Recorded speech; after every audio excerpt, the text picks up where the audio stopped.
दोस्तों, दुनिया में कई बड़े इन्वेंशन किसी न किसी एक्सीडेंट की वजह से हुए हैं, चाहे वो माइक्रोवेव ओवन हो, पेसमेकर हो या फिर पेनिसिलिन। लेकिन क्या हो अगर एक्सीडेंटली आप किसी टाइम मशीन को इन्वेंट कर लें? 1990 कर माइक की खुशी का ठिकाना नहीं होता है। माइक को लगता है कि उसने एक टेलीपोर्टेशन डिवाइस बना ली है, लेकिन असल में एक्सीडेंटली उसने टाइम मशीन इन्वेंट कर दी थी। लेकिन इसके बाद कुछ ऐसी घटनाएं होती हैं जिसके बाद Mike Markham time travel mystery का सबसे बड़ा रहस्य बनकर रह जाता है, जिसे देखकर वैज्ञानिक भी दांतों तले उंगली दबाने को मजबूर हो जाते हैं। इस वीडियो को देखने के बाद आप भी हैरान हो जाएंगे। इस घटना की शुरुआत होती है आज से 30 साल पहले 1995 में, जब अमेरिका में माइक मार्कम नाम का एक इंजीनियर जेकब लैडर प्रोजेक्ट पर काम कर रहा होता है। एक डिवाइस जिसमें 2 मेटल रोड नीचे एक दूसरे के पास होते हैं और ऊपर जाते वक्त उनके बीच की दूरी बढ़ जाती है, जो कि एक क्लाइंबिंग इलेक्ट्रिक आर्क को प्रोड्यूस करता है। लेकिन दोस्तों, यह डिवाइस 240 वोल्ट की बिजली में काम नहीं करेगी। ऐसा करने के लिए हाई वोल्टेज की जरूरत होती है और माइक के दिमाग में भी यही खुराफात चल रही थी। इसलिए माइक ने खुद का ट्रांसफॉर्मर बनाया ताकि वो वोल्टेज को हाई कर सके, जो कि 20,000 वोल्ट तक वोल्टेज जनरेट कर सकता था।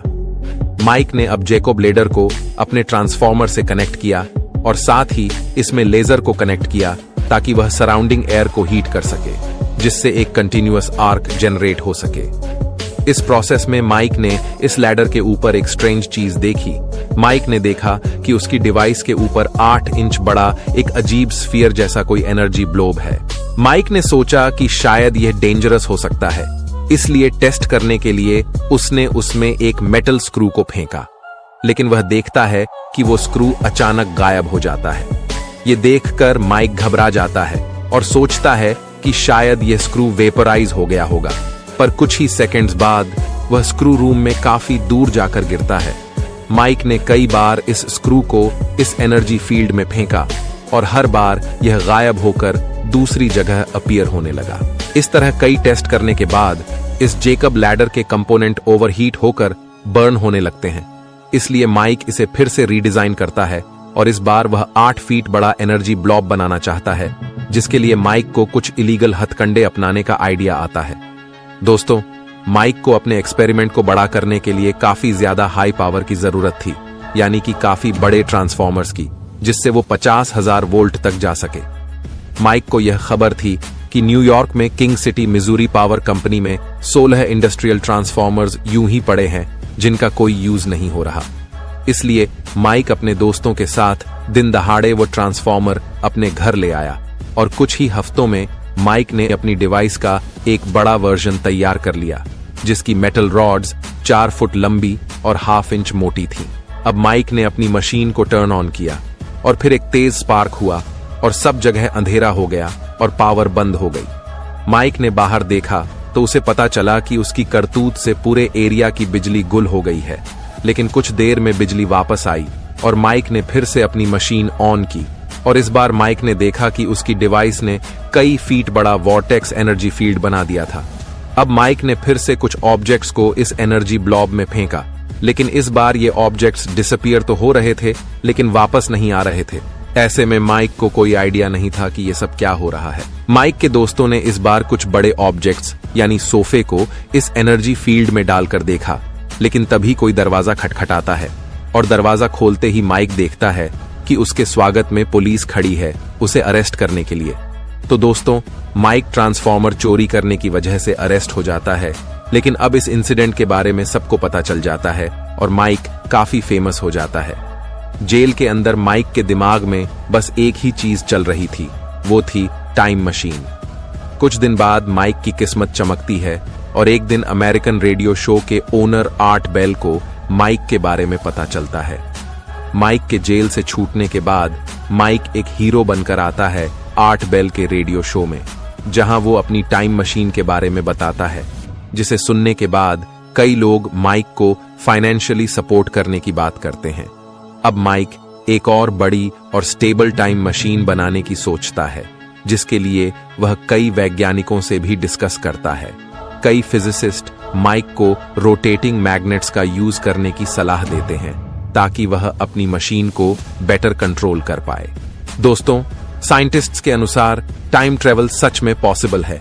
अल्बर्ट आइंस्टीन की जनरल थियरी ऑफ रिलेटिविटी के अनुसार टाइम ग्रेविटेशनल फोर्स और स्पीड से प्रभावित होता है।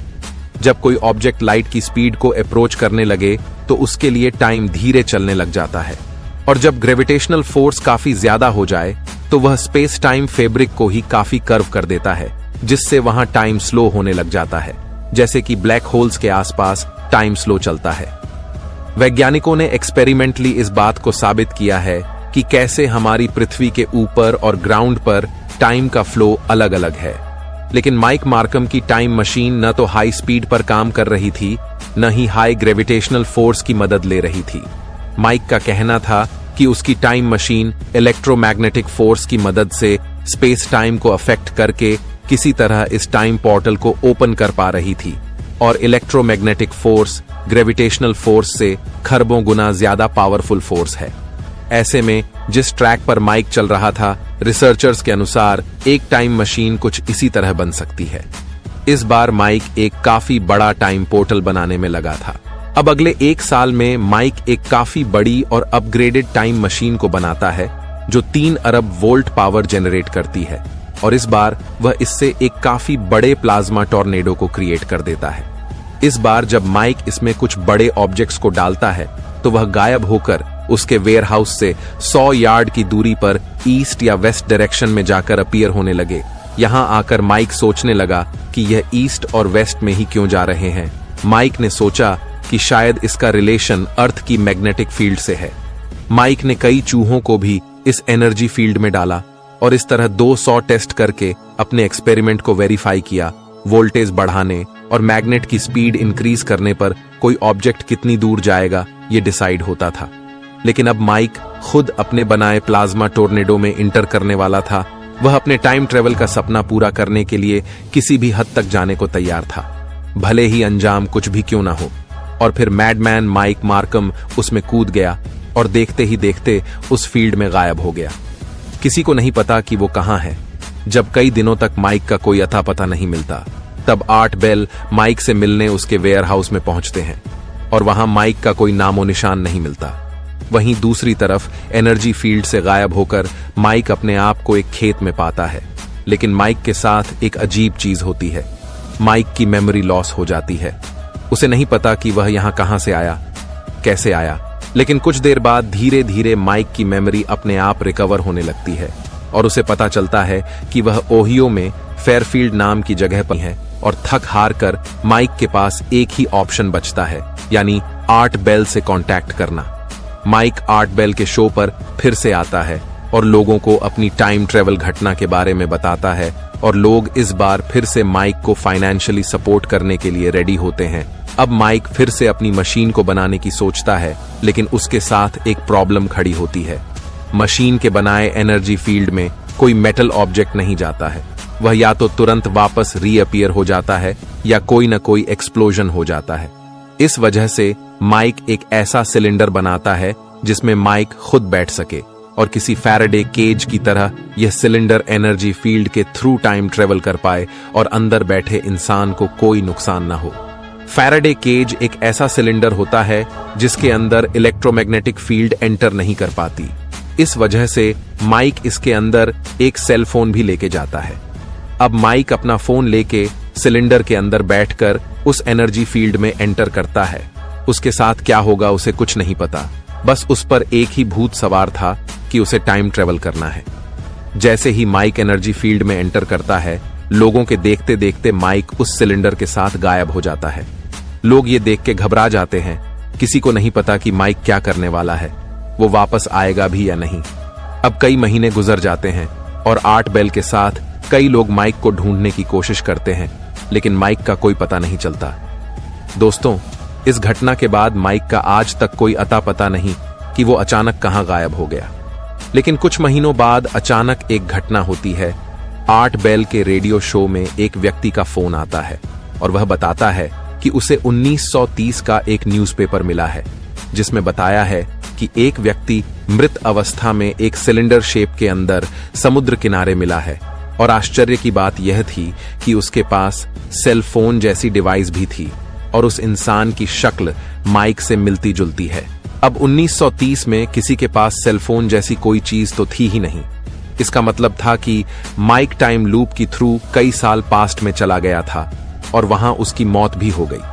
इस इंसिडेंट के बाद आज तक माइक का कहीं कोई नाम निशान नहीं मिला। ऐसे में रिसर्चर्स हैरान है कि आखिर माइक अचानक से हमेशा के लिए कहां गायब हो गया। इसी वजह से माइक की यह घटना टाइम ट्रेवल की सबसे रहस्यमय घटना बनकर रह गई। कुछ रिसर्चर